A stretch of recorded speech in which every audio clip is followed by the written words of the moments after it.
I came home from a work trip 2 days early and found my 9-year-old daughter home alone, scrubbing the kitchen floor as punishment. My in-laws had taken their real granddaughter to an amusement park. I didn't yell. I didn't cry. I just did what I had to do. By the next morning, my phone wouldn't stop ringing. Hi. I'm Emma. 35. I work in insurance, turning other people's disasters into neat little reports and spreadsheets. Everything sorted, everything by the book. People call me in a panic, and I just go, describe the damage. No emotion, please. I used to run my life the same way, tidy, calm, no drama. For the most part, it worked. Until it didn't. I have a daughter, Evelyn. She's 9. Sweet, bright, a little shy. Obsessed with ponies. Makes the weirdest little creatures out of Play-Doh. At night, she likes asking deep questions, like why rainbows aren't black and white, or if Grandma Brenda's allergy to her is actually a thing. Oh right, Brendan. My husband. Well, technically. At the time, anyway. We were 3 years in. He had a daughter too, Amanda. 11. That one's easy. If you're not her grandma, her dad, or holding ice cream, she doesn't have time for you. She lived with us full-time. Her mom skipped town for Texas even before the divorce was final. When Brendan and I got together, I really believed it could work. That adults could build something new. That kids adjust, love wins, blah blah, all the Hallmark movie crap. And for a while? It kind of did. We rented a small apartment at first. Tiny, but it was ours. I worked. He worked. The girls went to school, fought over markers, made up. It wasn't perfect, but it was stable. And after the mess of my first marriage, stable was all I wanted. Then everything started slipping. Brendan got laid off, some corporate restructuring nonsense. He was looking for work. I started taking on extra hours. Money got tight. Then his parents came in with their big offer, move in with us, just for a little while. I felt my stomach twist the second I heard it. His mom and I? Let's just say we weren't exactly soulmates. She said sweetheart, like it was a slur. But I couldn't afford the rent alone. So we moved. Into their old creaky house in a quiet Illinois suburb. Front porch swing, flag on the lawn, and that classic mindset that grandkids come in 2 categories, ours and the others. I told myself we could manage. That it was temporary. That I still had control. Then came the business trip. 4 days in St. Louis. I wrapped up early and came home Saturday instead of Monday. Thought I'd surprise the girls. Grab pizza, throw on cartoons, maybe make a blanket fort. Just something cozy. The house was too quiet. That kind of quiet that feels wrong. I found Evelyn in the kitchen. Wearing an oversized t-shirt, on her knees, scrubbing the floor with a rag. Alone. 9 years old. I asked, where is everyone? She said, they went to the park. I'm grounded. Just like that. Calm. Like it was normal. Like it wasn't the first time. I didn't scream. Didn't throw things. Didn't stage a reality TV-worthy meltdown. I packed our stuff, mine and hers. Grabbed the important documents. Left a note on the counter. You left a child home alone. Called it punishment. Took your real granddaughter to have fun. My daughter's not spending another night in this house. Ever. And we walked out. Got a motel room. I ordered pizza, turned on cartoons, let Evelyn eat an entire tub of ice cream. I didn't say much. Just stayed close. That night, my phone wouldn't stop ringing. Brendan, over and over. Voicemails. Texts. They were home. They'd seen the note. They knew I knew. He tried to explain. Said it was strict parenting, that they weren't far. Seriously? I asked. Emma, come on. You know how my mom is, she was just trying to teach them some discipline. So her idea of discipline is abandoning a 9-year-old while y'all go ride roller coasters? Silence. It was a misunderstanding. No. A misunderstanding is wearing mismatched socks. This was deliberate. This was cruel. He kept talking. I hit decline. I didn't bother calling his parents. What for? I'd already done what needed to be done. The realization that my daughter wasn't happy didn't hit me all at once. It crept in slowly, quietly, like a leaky faucet dripping in the back of your mind. In the way she looked at me across the dinner table. In the silence where her morning songs used to be. She used to sing while eating cereal, something about rainbows and unicorns and how Tuesdays weren't real days. Now? Just silence. When we first moved into Brendan's parents' house, I told myself it was no big deal. Just a rough patch. A couple of months, tops. He'd find work, we'd get back on track. I mean, we were grown-ups. Adults push through, right? The first few days were strained. His mom greeted me with a smile that made me want to take a shower. His dad was like background noise on a TV with the volume turned down. You knew he was there, but you didn't care. Hope you'll be comfortable, sweetheart, she said, showing me our room. We did our best, but we understand, it must be hard for you to adjust to a real family. A real family. Bookmark that phrase. It'll come back later. Living under their roof was like trying to navigate a minefield in ballet slippers. Smile, but not too wide. Don't put your mug there. Don't open windows after 5 p.m. unless you want to summon a tornado straight from hell. I tried to be polite. Too polite, maybe. I mistook tolerance for submission. Amanda adjusted right away. She got her own room. Her own shelf in the bathroom. Her special chair at the dinner table. Evelyn, meanwhile, started off sharing a room with her. That lasted 2 weeks, until suddenly Evelyn moved, because Amanda wasn't sleeping well. I let it go. Smiled through it. Because heaven forbid I become that woman, the nagging second wife who's always starting drama. Then came the money. Turns out Brendan's parents had a second mortgage. And surprise, they couldn't keep up with the payments. His mom had a tiny pension. His dad worked at a hardware store 2 days a week, just to keep from rotting. Their credit history was already 6 feet under from some sketchy business venture they tried a decade ago. Brendan? No steady job, no decent income in over 2 years. So guess whose clean credit score and reliable paycheck came to the rescue? Yep. Mine.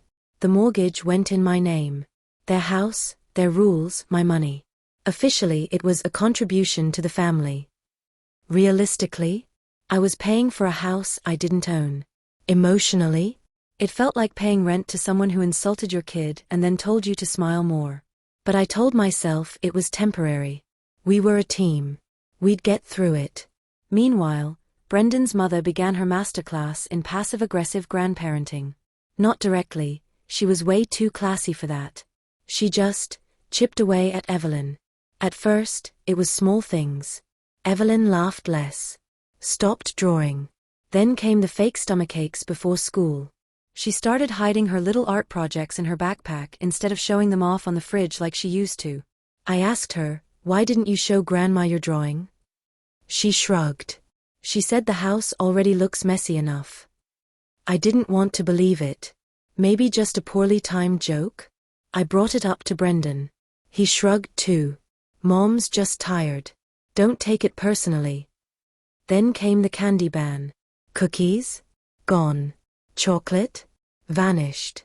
Apparently, some children are better off without sugar, especially the hyper ones. Guess which one she meant.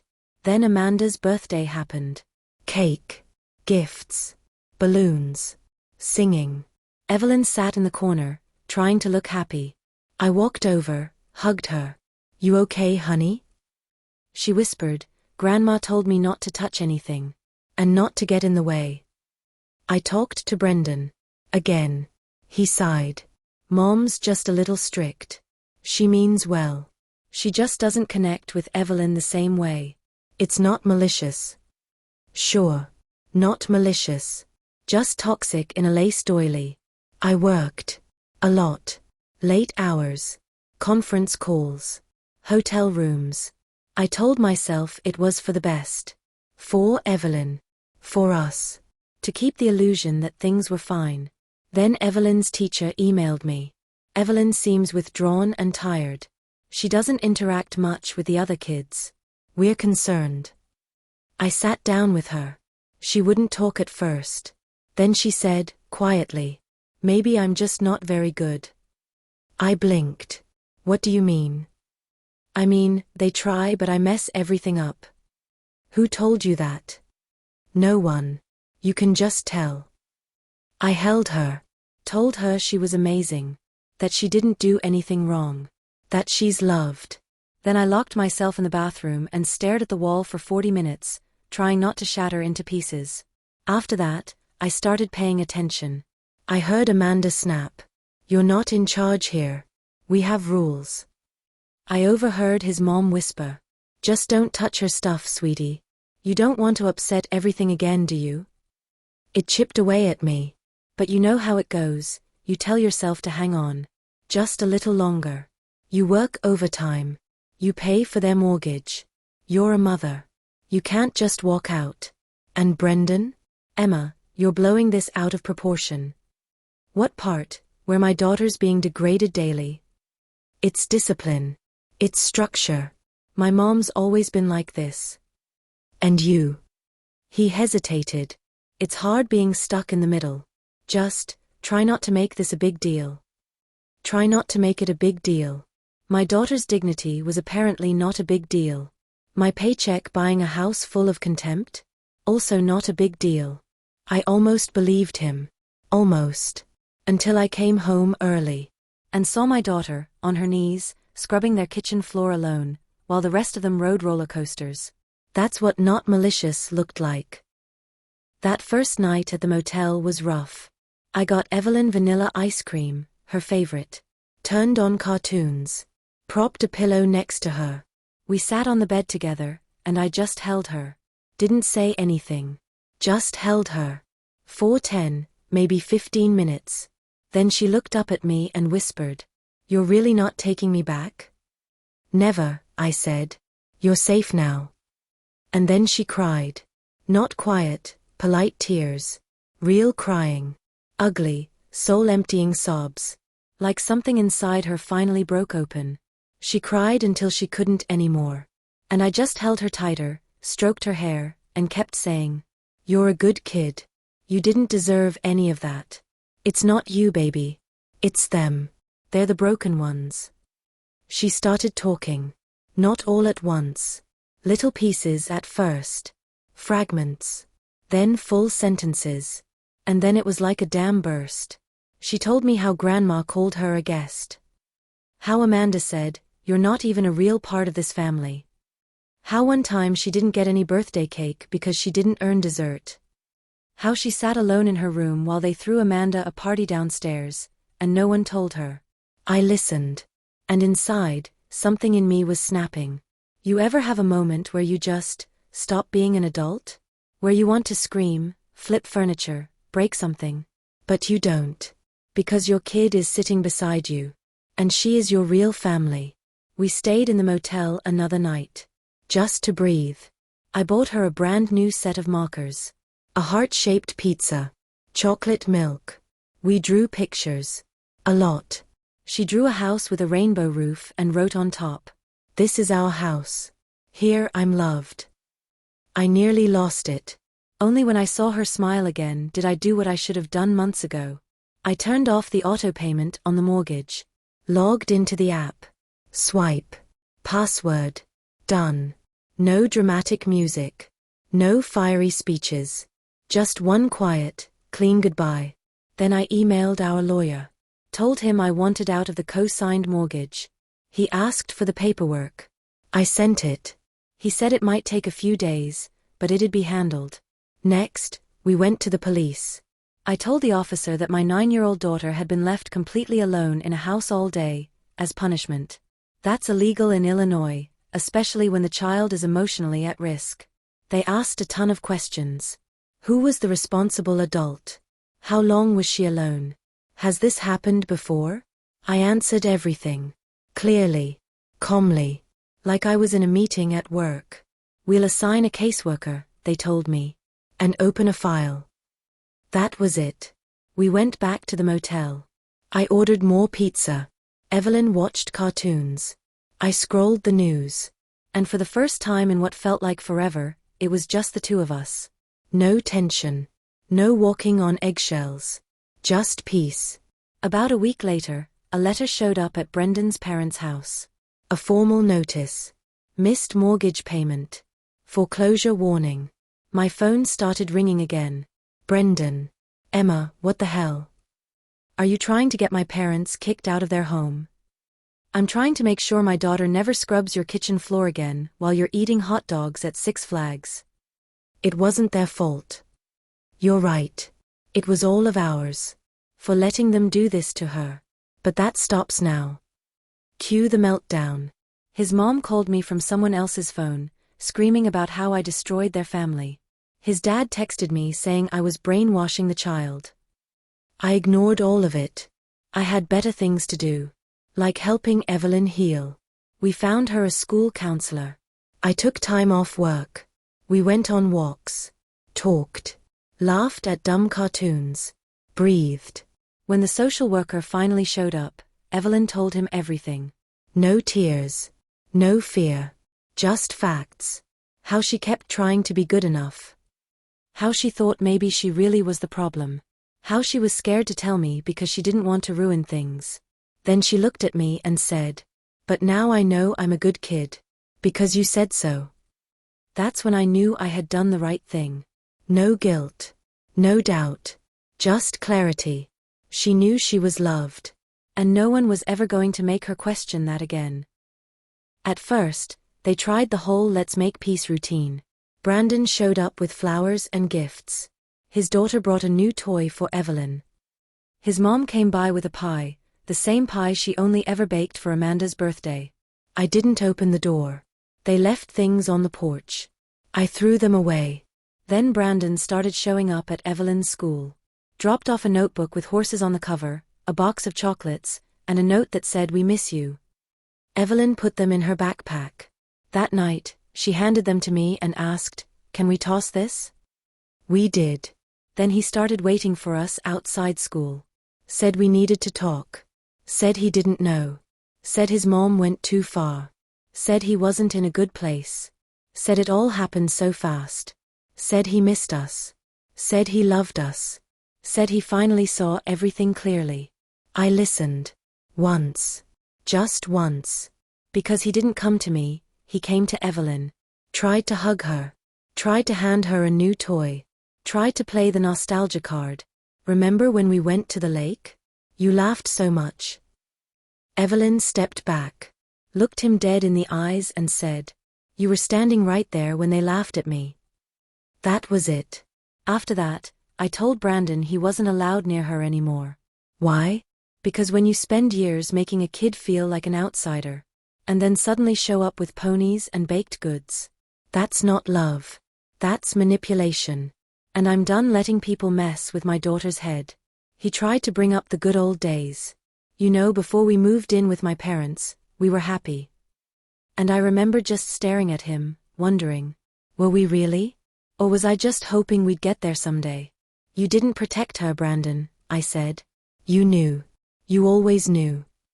He didn't deny it. Just looked at the ground like a kid caught stealing gum at a gas station. I told him I'd already filed.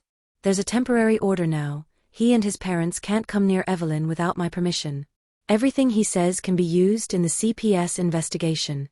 He tried yelling. I shut the door in his face. When it finally sank in that I wasn't coming back. That I wasn't pulling the complaint or saving their mortgage. They went on the offensive. His mom filed a counter-report with CPS. About me. She claimed I was mentally unstable. Unfit. That I was emotionally harming Evelyn. That I left her alone in the evenings. That the girl often seemed scared. And, my personal favorite, we raised her as our own, and now she's punishing us. Basically, she painted me as an exhausted mess of a mother, unraveling under pressure. Dragging a child out of the only stable home she'd ever known. CPS called me. I wasn't surprised. I was ready. I had a letter from Evelyn's teacher, saying how much better she was doing. I had notes from the school counselor. A doctor's report. A financial record from my lawyer showing how much I'd supported Brandon's family. And I had the police report. Filed the day Evelyn was left home alone. But most importantly, I had Evelyn. And CPS listened to her. They took her seriously. This little girl who thought she didn't deserve cake. Who said she was bad at being good. Who remembered her grandmother saying, "Your mom already has to deal with you, don't make it worse." The caseworker visited their house. Brandon's mom answered the door with her best, "We're the real victims here" face. She claimed Evelyn was difficult. Said I was always traveling. Said we're family, and she was just trying to teach her discipline. Said I was doing all this out of spite. Brandon's dad stayed silent, as usual. Brandon tried to take the blame. "I wasn't well. I was stressed. I wasn't thinking straight." But when the caseworker asked him, "Who left the child home alone? And did you know about it?" he went quiet. The result? An official CPS investigation. Now their household is being monitored. They're checking on Amanda too. Brandon got a formal notice. If the conflict continues, he could temporarily lose custody. It's serious. Especially since Amanda's mom isn't in the picture. If CPS decides it's an unsafe environment, they'll step in. And then the calls started again. But now it was rage, not begging. "You destroyed our family," his mom yelled in a voicemail. "You blew everything up over one mistake." Brandon texted. "I didn't answer. I forwarded it all to my lawyer. Kept everything." Then came the second letter from the bank. One more missed payment, and foreclosure proceedings would begin. No more warnings. No more grace periods. They kept calling, texting, banging on my door, begging, threatening. I didn't open it. Evelyn was scared. I told her, "You're safe now." And she believed me. Brandon's final voicemail? Pathetic. "You could stop this, you know. We can work it out. We're still a family." I answered, calm as ever. "We're not a family anymore. And I didn't destroy anything. I just stopped paying for your mistakes." It's been almost a year. That house we once temporarily moved into? Foreclosed. Gone. I wasn't checking, just happened to see the listing online. Same shutters. Same cracked porch steps. Big red label across the top.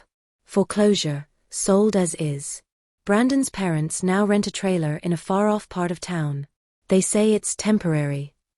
That was 6 months ago. The only thing they've built back up is their ability to complain. Brandon lives with them. Also, temporarily. As for me, the case against me was closed. Unsubstantiated. All reports confirmed. Evelyn wasn't traumatized, she was finally safe. CPS gave Brandon's family a warning. Next time, there won't be one. We're renting a small apartment now. Cozy. Ours. Evelyn has her pony blanket. Stickers on her closet. A room where no one tells her she's not really family. We got a cat. Planted beans on the balcony. She told me, "I want them to grow like me. Free." I work from home. Pick her up from school. Go to meetings. Sometimes just sit and watch her draw. Weekends? We bake cupcakes. Go to the zoo. Just us. And honestly, that's enough. Sometimes I wonder, what if I just yelled? Slammed some doors? Thrown a fit? Maybe they'd have talked me down. Hugged me. Convinced me to stay. And Evelyn would still be scrubbing their floors. Trying to earn her existence. But I didn't yell. I just got up. And left. I erased them from our life. The same quiet way they tried to erase my daughter from theirs. Now we're okay. And the ones who thought I'd just take it forever? They're not. What do you think? Did I go too far? Or was it the only thing I could do? Let me know in the comments. And hit subscribe. I've got more stories coming.